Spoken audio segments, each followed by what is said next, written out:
What's going on, guys? Welcome back to another episode of the Speaking Sessions podcast. I've got Tomas Keenan here, and he is best known for his humble beginnings and lengthy career as a custom car audio installer.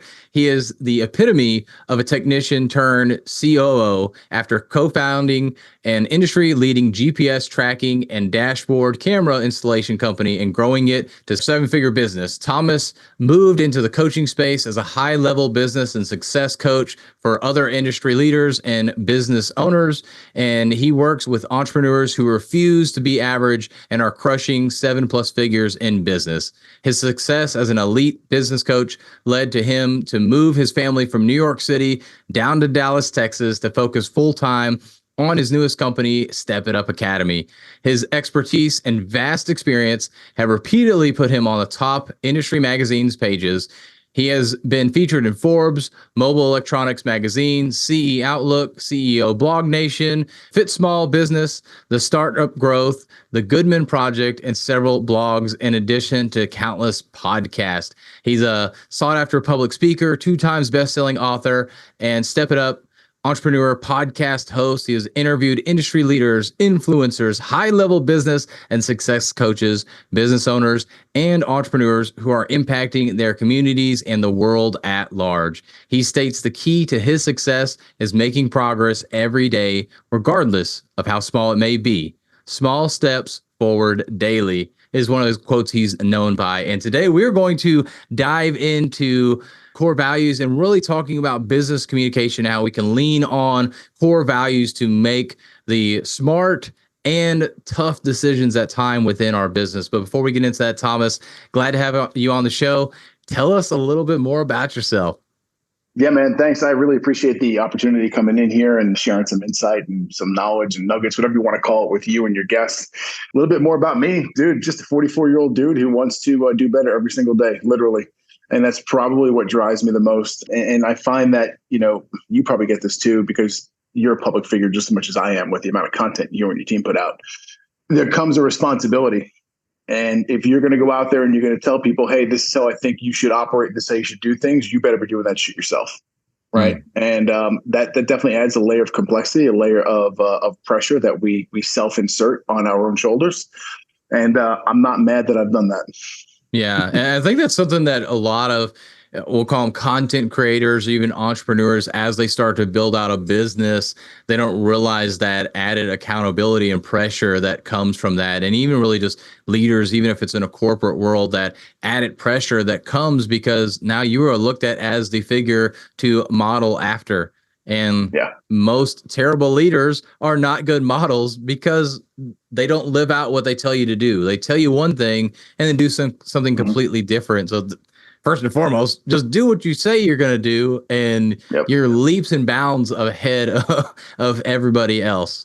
And so I want to, you mentioned something in the bio. It talked about you were basically the epitome of a technician turned COO. So tell us a little bit about that.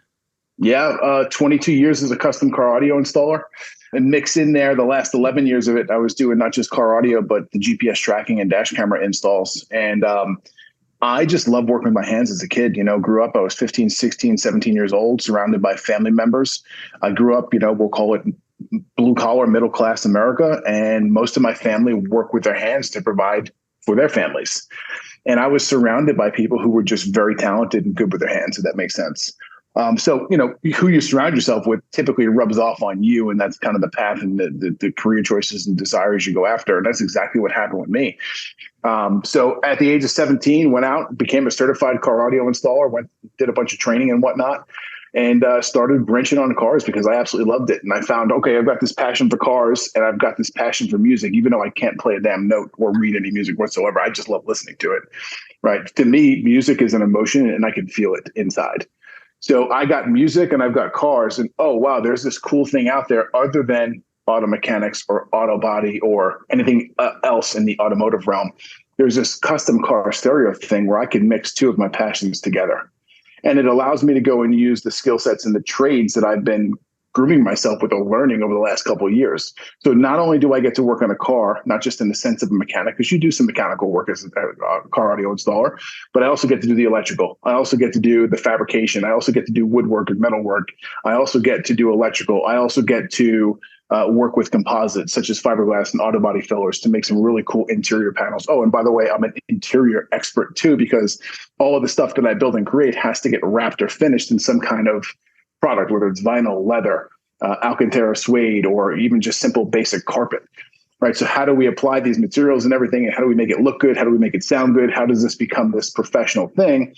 And I just was enamored with it from a very young age. I couldn't get enough of it. So I went down that path hard, and my goal there was just to become the best that I possibly could. And went to work for a couple people, learned a lot. And then it was like, okay, there's more to this. And I kind of hit a plateau. And I know that if I keep hanging around here, it's not going to go any further, right? What I also didn't realize at the time was there was a massive core value misalignment between me and the guys I was working for at the time. So went off on my own, started the first business, and it lasted for 5 years. And I went out there, I was just, hey, I'm a technician. I have a passion. I'm really effing good at what I do, right? And I just thought, open the business, lease the location, get a couple cars in there, build a couple cool things, and magically all of the work is going to flow in and we're going to make all this money. Yeah, that's how it always works. Yeah. It's like Field of Dreams. You build it, they will come. And listen, there's some truth to that, but no, I didn't know anything about marketing, didn't know anything about sales, didn't know anything about, hiring, payroll taxes, sales tax. All of that was new to me. Inventory. Where do we go and buy this stuff from? What are terms? What are shipping terms? What's COD versus, 30-day net? And like, I didn't know any of this, but I really knew the craft of working on the car. So I figured, if I can handle that over there, everything else will kind of just fall into place. And in reality, I had Pareto's principle, the 80-20 rule backwards in that first business, and even half into my second business, where it's like most of us who have a passion for something. So let's say you're a carpenter, you're a really good carpenter, and you get tired of working for the man. You say, I'm going to go start my own business. I'm going to be a carpenter for myself. Maybe we'll get a couple of guys to work for me, and we'll build decks or something. Cool. You think that 80% of the work is actually building the deck because that's what you're comfortable and familiar with, and that's where you focus your time. And reality, if we look at Pareto's principle, right, the 80-20 rule, the fulfillment side of things, the technical, the being the technician, that's 20% of the overall picture. The other 80% is operating the business. It's leading, it's managing, it's hiring, it's building systems and processes. And if we don't focus on that stuff, we're never going to get anything accomplished in the fulfillment side of the house either, because there won't be anything to fulfill. Yeah, and it's funny how we do think that, and as a technician, oh yeah, we're gonna be great at this. Those guys in the office, they're doing nothing. The business owner, he's out playing golf, he's in the Dominican, something like that.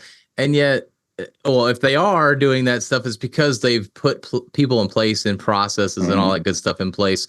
But more than likely, they're also on that phone when things go wrong. They're sitting here sending an email, even though they may be on the golf course. Oh, give me 5 minutes. I got to do this. They are constantly on the clock. They're always thinking about business, no matter how much they are physically in the office or not. And that's something we don't think about when we are just that technician versus being that business owner and everything. And so making that transition, what did that start to look like for you? Because clearly it didn't just happen like the Field of Dreams where you built it and it came and you just all of a sudden had all this. And I know you've had a lot of transitions. You went from technician to COO to CEO now, and like you're going back and forth on all this. But what did that transition initially look like for you? That was painful. It was all hell. The first step of the process was I had to throw the towel in on a business that I started. I was 25 or 26 years old. And I had to go and say, hey, this thing, it's not working. And it was the most difficult, painful phone call I've ever made to this day. I had to call the landlord and say, hey, I can't afford to pay you any longer. Oh, and by the way, I have a lease that's signed with you that goes on, I think, for another 2 or 3 years that says whether I can or can't, I still owe you the money. Fortunately, he was a nice enough guy and also, realized like, hey, this is a young kid who has absolutely nothing at this point in time. So let him go, let him walk. I'm not going to go after him legally because there's nothing to get. And let me go lease it to someone else. And that's what he did. And that, Scott, if you're still alive and listen to this, thanks, man. You helped the young kid out. from that period, I went and worked for someone for a couple of years, and I became the 12-volt manager at an aftermarket automotive shop. So we did everything aftermarket automotive. So lift kits, wheels, tires, performance upgrades. Like, you think of it for a car or a truck, like some cool shit you want to add, like we most likely did it there. And I just handled the audio and the remote starts, alarms, basically anything that had to do with electronics. Was my department in that store. And I kind of had free reign of running it how I wanted to run it, which was pretty cool. And that allowed me to financially get back on my feet after burning everything to the ground. And about 3 years into it, I was like, I got the itch again. I'm tired of working for someone, man. And that was, trying to give you a perspective here, it was 2009, right? Not the greatest time in the economy to go start a new business with all the crazy shit that was going on there with houses and whatnot. And, my dopey ass went and said, oh, this is perfect. We'll go start a business right now. And I did so. I started another company, and I had a business partner in this one. That was the big difference. And it just as hard-headed and hard-working as I was. And we started this company called Top Class, and we specialize in GPS installs. And we got busy, and we got busier and got busier. And we got to a point where it was like, hey, we're really busy. We're both really good at what we do, because we were still focused on the technical stuff, which is going into the field, doing the work, installing the tracking devices and the cameras. Made great money, but constantly on the road working, right? It's funny, before this went live, you and I were talking about weather, because it's pretty damn cold right now down here in the South. And I look at this and I kind of laugh at these people, because this is the crap that I used to go outside and have to work in on a regular basis for weeks on end. Yeah. And so, drive. Everybody was still driving. And drive. Yep. So started that business, and it's funny, you mentioned some personal stuff to me here on the call before, and it just triggered this thought. I'm a firm believer in life-altering events, right? Get married, have a kid, someone close to you passes away, unfortunately, someone gets sick. Like, these are all things that are pivotal, life-altering events that cause or a shift or a change in our trajectory as a human. And I was 35 at the time, so about 5 years into this second company.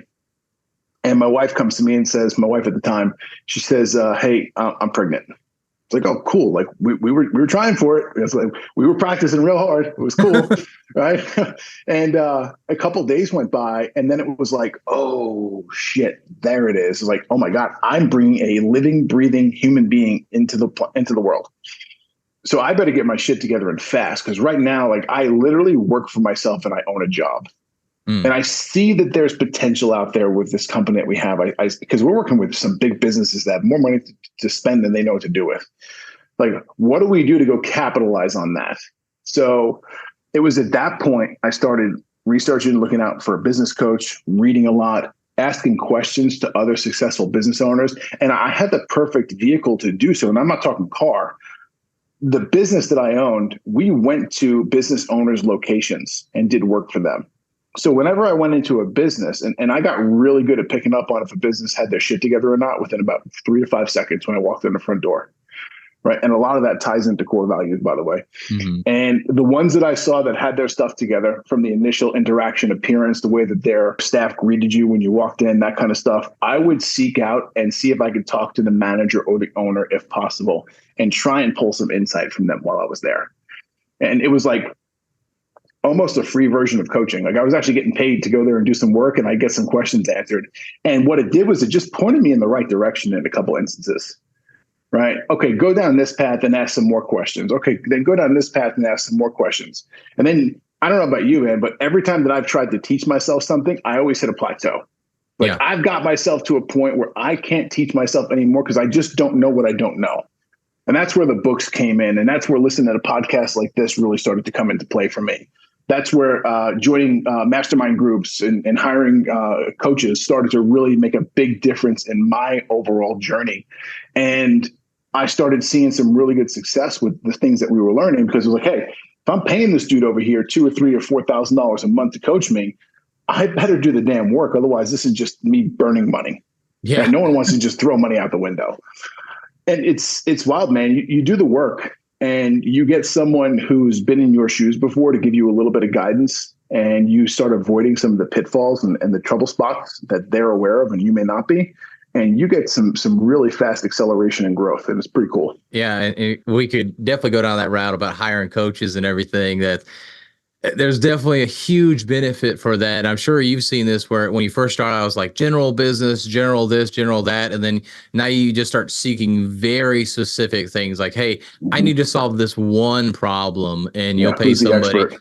Yeah, exactly. You might just do that real quick, like, hey, let's just do a couple of calls. I'll pay for a couple of calls. We're done. Like, I don't need this extended 12-month package or anything like that. Yeah. And that's the cool thing that nowadays it is kind of counterintuitive. It seems like coaches are dime a dozen, but you also have a lot of coaches that are specializing in very specific things, so you can get that very specific knowledge very quickly and then move Hmm. on. And like you said, like if you're not at that point where you can invest, you can go get that through podcasts, through books like yours and everything. And this is why I wanted to have you on and get this background too, because I know you've built your business this way and you've helped build other businesses this way as well, as through core values. And in your book, you talk about that a lot. And I know you'll say that. I've heard you on other podcasts and other people talk about you, like, and about your book being like, it, I know maybe it wasn't supposed to be the book of core values, but that's kind of what it's been kind of sidelined claimed as like the book on Yeah. core values, because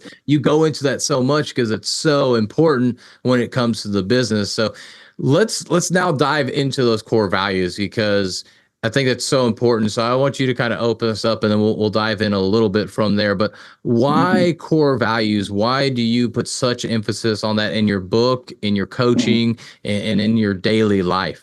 They're the guiding principles to everything. It's as simple as that, right? It's like I don't know the stats. You can look it up, and I'm sure they're all fucking wrong on Google anyway.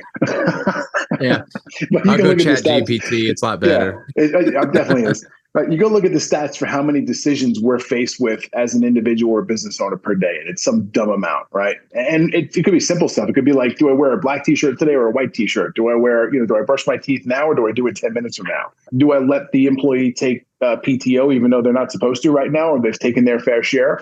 Do I loan that employee or front them an additional $1,000 this week because they're having some hard times at home, or do I say, fuck you, you got to come work for it? Right? Do I accept the offer to go speak on your stage, or do I say, "Ha, sorry, pro, that's it's not for me"?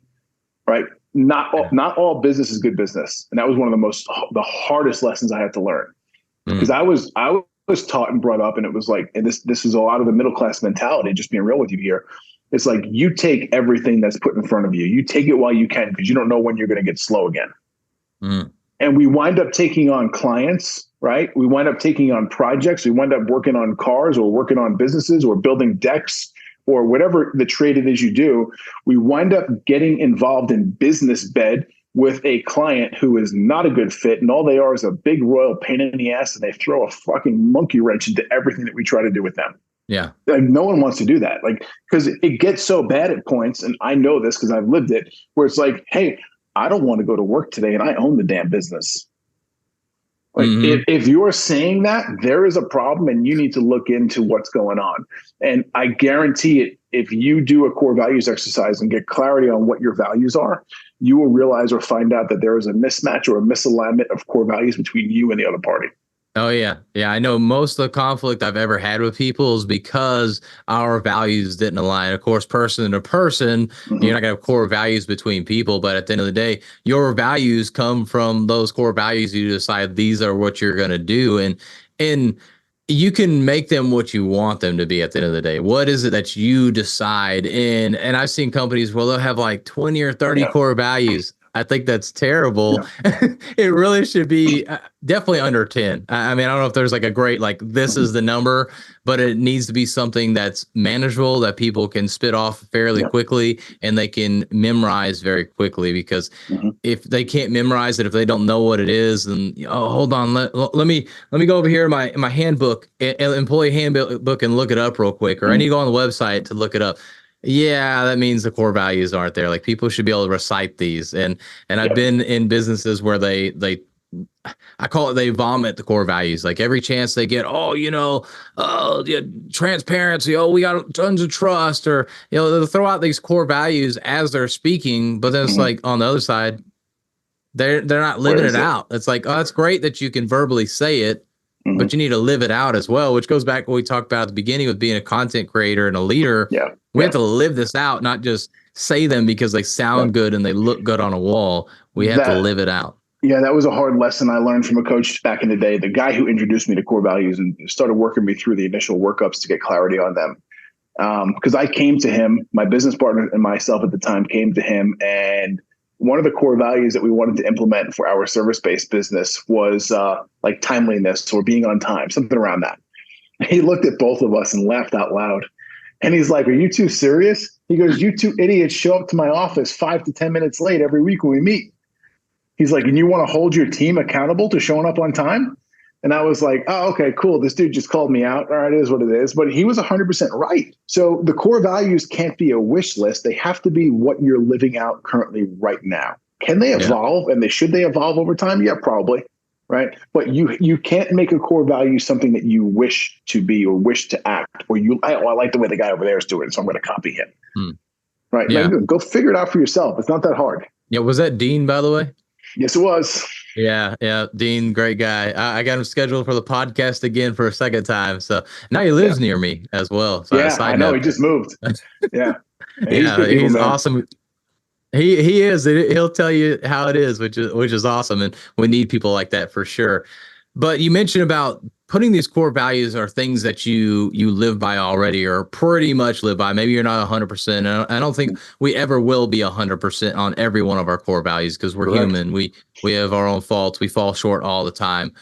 But if we already have a business established, obviously, if you don't have a business yet, this is a great thing to put in right away, and you should start putting this in immediately, not wait till you have a couple employees. Do it now. But let's say you already have a few employees, and now all of a sudden you're coming up with this grandiose idea of core values. It sounds like the flavor of the month. Oh, this will just come and go. Okay, we'll just listen to Thomas. He's going to bring it in. He's going to say a spill.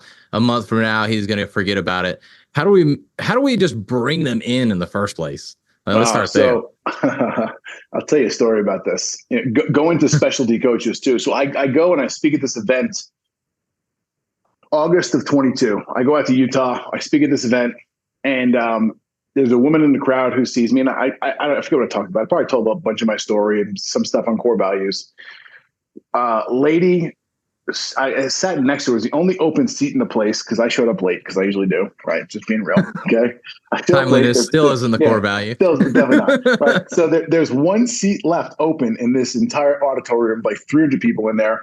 I sit next to her. Her name's Heather, and we have a conversation. We do some workshop stuff throughout the day. I go on stage, I speak, and at the end of the day, I hand her a copy of my book, a signed copy of my book, right? Fast forward a week or two, she's posting Instagram stories and Facebook stories, read the book, awesome. And then a week goes by, I get another message from her. "Hey, I'd like to have a conversation with you about core values." Okay, cool. So I schedule a call, get on a call with her. It's like, "Look, I want to hire you for one reason and one reason only."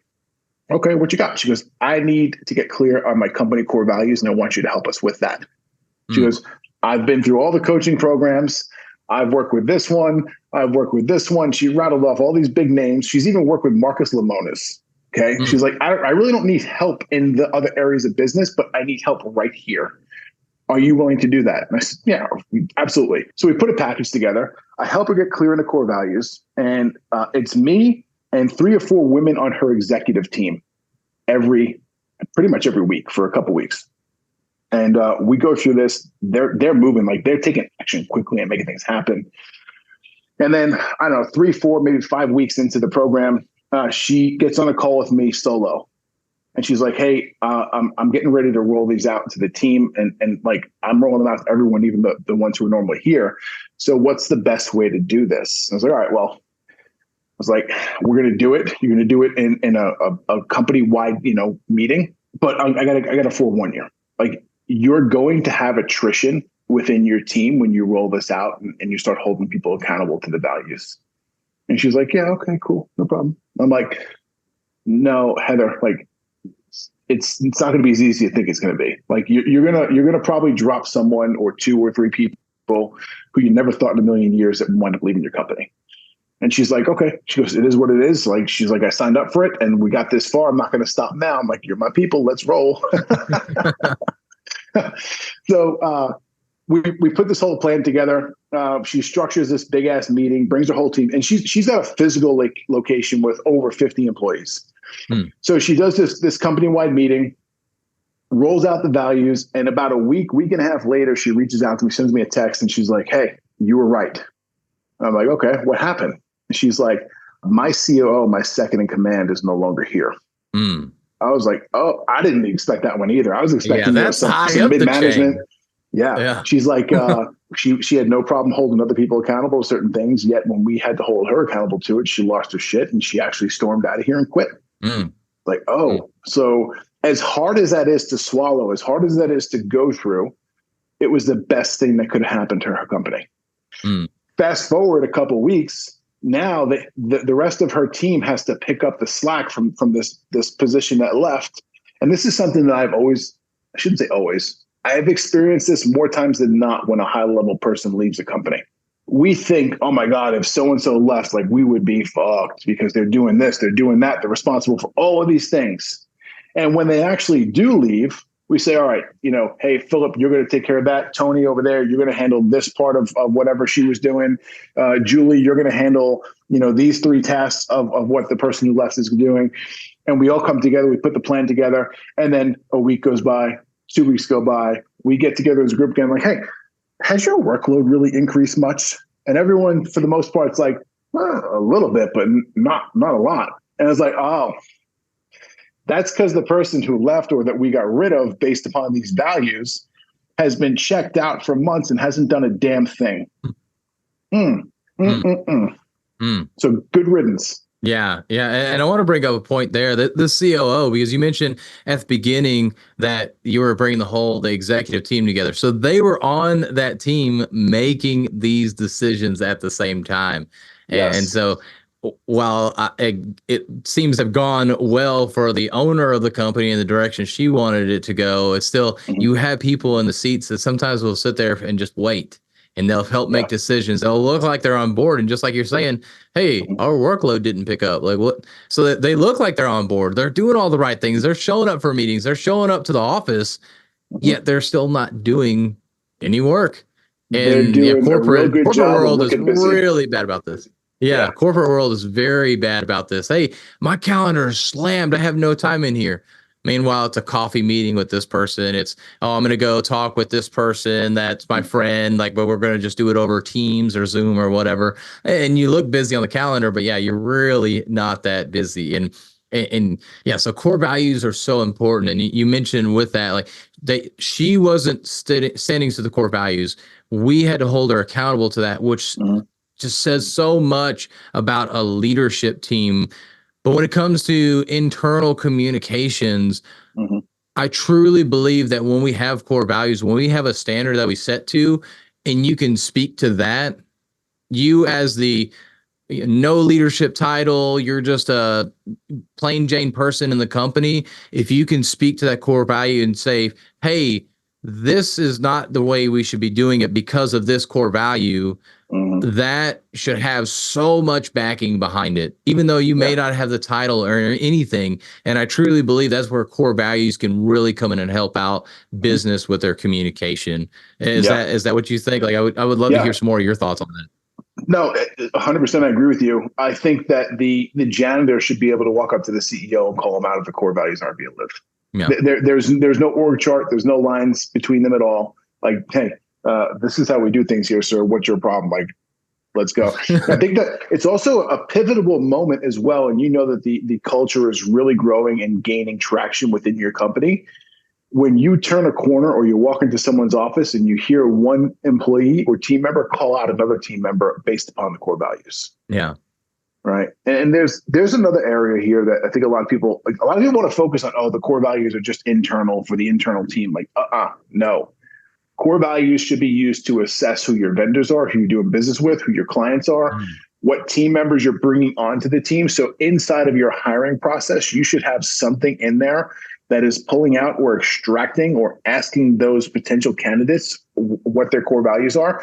And one thing to remember when it comes to hiring is do not ask the direct question. Hey, Philip, are you resourceful? Oh, yeah. Yeah, of course I am. You can't ask that. You have to ask situational based questions that basically draw out a longer response. And Yeah. in that response, you have to look for your answer. Yeah, exactly. Yeah, examine them with the core values and everything, and going with what you were talking about. We'll pick on you with the timeliness core value. If that's one of y'all's core values, and then you've got a vendor that they're never on time, you can never count on them to be there when you say, "Hey, be here," or they have a scheduled appointment, and it's like, "Oh, sorry, at last minute." They're constantly canceling or whatever. That's not a good vendor to have around. So you're right. It's not just internal. It definitely internal first, and then we can start going external and focusing on that. But if our core group, our team is not cohesive, how are we going to be cohesive with the world out there and doing business with them and everything? And those decisions that we can make, so important. And I've heard you say this before, and I agree. Like, you hire and fire by those core values. I mean, you were just kind of saying it there too. Yeah. But especially when you go to fire by a core value, that's how you can have a tough conversation. Hey, this core value is what you violated, and that can go anywhere, up or down the chain of command. You can say that, hey, based on this conversation that we had, you disrespected me, and one of our core values is respect. How do you think that conversation should have went instead? And you can lean on that, not as a crutch necessarily, but as something that you can use to help back and support what may come off as your opinion, and make it more like, no, this is what the company believes in, and this is who we are as a company. Yeah. And you violated that company policy, not just me personally, because oftentimes we emotions get in there. I mean, we're human, so emotions get in there, and so we can really communicate to that. And so with your experience with biz, go ahead. Can I throw a disclaimer in there real quick? Sure. Before you fire someone based upon core values, check your state regulations, because some states you can't do that, right? Some states true. You have to have proper documentation in place and several steps. New York and California are notorious for having all that crazy crap in place. Also, one of the reasons that I'm here in Texas, because we don't. Yeah, very true. And as your company gets larger, that was definitely just a general statement. It's something good to base some of your decisions there. But yeah, you definitely you need to do your due diligence, talk with your legal group if you have one, and make sure that you do that properly. I know there's a lot of companies out there that it almost seems like you can't get fired unless if you have a safety violation, sexual harassment violation, or they just have like literally pages upon pages of violations that you've done that were minor over time, to say, well, hey, this, and this are the reasons why we're firing you. Is unfortunately everybody's too happy too. So that side. So good basis for sure. But yeah, definitely make sure you're doing it based on your state regulation there and everything. But speaking of the outside perspective, it's good to have your vendors be able to see that and stuff. But when it not only comes to recruiting, but having people be interested in working with your business or a business in some way, shape, or form, how do you think having core values versus not having core values as a company impacts that? Well, again, without core values, you're probably living by the adage of, hey, all business is good business. And when the opportunity comes, just close the deal as best you can. And I'm guilty of it myself. I've done it more times than I'd like to admit. And every time that I've done it, and I know, okay, I've circumvented the process, whether it's the hiring process or the sales process that we've built. When I circumvent that process to expedite things, because we need somebody to fill that seat real fast, or, oh shit, we need some money in the bank, so let's close this deal. It's never worked out well. Not once in my entire career. Yeah. It's sad how true that is. How many times when we're like, oh, well, we're going to skip it this time. That's always the time that it'll bite you, for sure. Can I tell you a quick story on that? Yeah. So I was working for this bigger company a couple of years ago, one that you're familiar with. And we needed an extra video guy. So the guy who was running the video team at the time, we said, hey, go find someone. And when you find them, bring them to me so we can run them through the process. He runs out, finds a guy, and says, oh, cool, you're hired. Talk to Thomas. He'll get you set up, that was not the way it was supposed to go. All right. Okay, we're here now. So we get the guy onboarded. And I probably should have put my foot down and said, no, but I didn't. Right. Got the guy hired. He comes on the team, and he was a slug from day one. Like, just wasn't, he was there for editing purposes, and like wasn't really keeping up with the rest of the team. And what he was producing was beyond subpar. So finally, the guy who was running the video team at the time said, yo, you got to go. And he decided to fire this guy without contacting and having a conversation with me first. And he fired the guy over text message. Oh gosh. So I'm like, oh, fuck, here we go. A couple hours later, one of the other guys in the video department says, hey, we're missing a bunch of files in our company shared Google Drive. Like, we're missing all of the video footage from last year. And then we look in there and it's just going delete, delete, delete, delete, delete, delete. So this dude went in there and started deleting everything that he had access to in Google Drive because the right processes and procedures weren't followed. So not only do you need a hiring and an onboarding process, but you need a process for firing and offboarding. Yeah. Right? Because if I'm going to fire you while you're being fired and we're getting that conversation done and out of the way, there should be someone in IT or another department who's back there removing your access from everything you should have access to. Yeah. Either prior to the conversation or simultaneously or like minutes after. Right. So it was impossible for me to even know, because I find out hours later that this dude fired this other guy via text. And now homeboy went into the system and just started going delete, delete, delete, delete. Fortunately enough, inside of the Google Drive accounts that we have for businesses, like, you can go back in there and restore everything. But it was 6 hours of extra legwork for me and two other people to go back in there and find all that stuff and restore it. So, and if you added my hourly rate plus theirs, plus the other guy, plus what it costs to fire this guy, because I hate to break it to you, when you do let someone go, it does cost the company money, right? Yeah. You add all of those expenses together. Like, we lost thousands upon thousands of dollars that day just because we didn't let someone go the proper way. Yeah. No, and then in the first place, didn't hire in the proper way. Yeah. Processes are such an important thing. And I know we could dive into that, but we'll save that for another time for sure. But the process, definitely something you have to stick by, and the core values for sure. And I want to ask a question. I meant to ask it earlier. You mentioned about 12 volt. Now with 24 volt systems coming into cars, how do you feel about that? I know you're not in that world quite as much. So the higher voltage stuff's been out for a long time, especially with electric vehicles. And what we've found in the 12 volt community, that there's still a 12 volt battery somewhere in the car. Yeah. Nice. Yeah. So, you go into a Tesla and they've got this battery pack that sits under the body of the vehicle. And I don't even know what voltage it runs at, something ridiculous. But there's still a smaller 12 volt battery, usually in the trunk or under the hood, that you can, and that 12 volt battery is still running all of the main accessories and stuff on the interior of the vehicle. So that's what we're using for the audio stuff when we do that kind of work. Nice. I was just curious. I know it seems like there's a big shift to go to like 24 instead of 12 volt now and everything. But yeah, I was just curious there. So I know a couple of things about cars, and definitely not a car guy like you. So I was curious on that. But Thomas, man, I appreciate the time here. I want to get to our last question here. And that is, if you could only share one message for the rest of your life, what would that message be? You mentioned it before. We'll go with that one. And I'll explain why. Small steps forward daily, right? Say it all the time. I actually got a shirt. I was wearing it yesterday, and it has got a Step It Up logo over here, and on the back it says Small Steps Forward Daily. That came about just from different learnings and readings that I've done over the years. The Japanese are really big about it. If you ever read or study anything about their Kaizen theory, which is basically improving their what they do every day, they use that heavily inside the factories of like Honda, Toyota, Nissan. If they're building a door panel, right? They look at how they're building the door panel and they try to improve something or an area of the manufacturing of it every day. It's one of the reasons that they've been building such high quality cars for so many years. So the other piece here is, most of us, like, you have an idea today and you're like, oh man, I want to start a podcast. Awesome. In your head, it's done already. Mm-hmm. Like, oh, that was easy. And this is what most CEOs and visionaries fight on a daily basis. Like, I have the idea.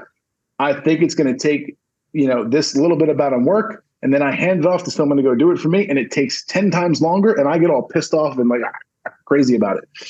Like, don't expect to hit a home run every time you go up a bat. Don't expect to hit the grand slam either. It's just not how life works. But it doesn't mean stop trying every time you go up too. Yeah. Right. So we can show up every day, even the days that suck, even the days that are hard. Take the gym, for instance, right? Like, do you think I want to wake up and go to the damn gym every day? Absolutely not. Right. And some days you wake up and you go and you kill it. You're like, oh my God, I was the beast today. We moved some weight and it was a really good workout. Other days you go in there and you're like, man, I am not feeling this today. I'm moving like a snail. it's in those days that we moved like a snail and made that little micro step forward. Those are the days that really count, really matter, right? Those are the days that help the mindset. But at the end of the day, you still won because you still made forward progress, right? So literally small steps forward every day, no matter what. There's no days off when it comes to that whatsoever, right? Whether it's make an agreement with yourself that, hey, I'm going to learn a little bit of something every day. Okay, cool. So spend a couple minutes every day picking up a book or listen to a podcast or an audiobook and learn something every day.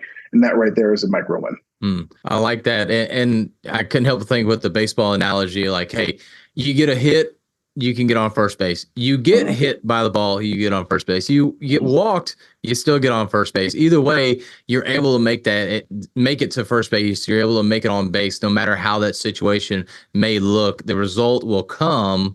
It just may look different for each individual person. So I like that. Yeah, small steps every single day to get there.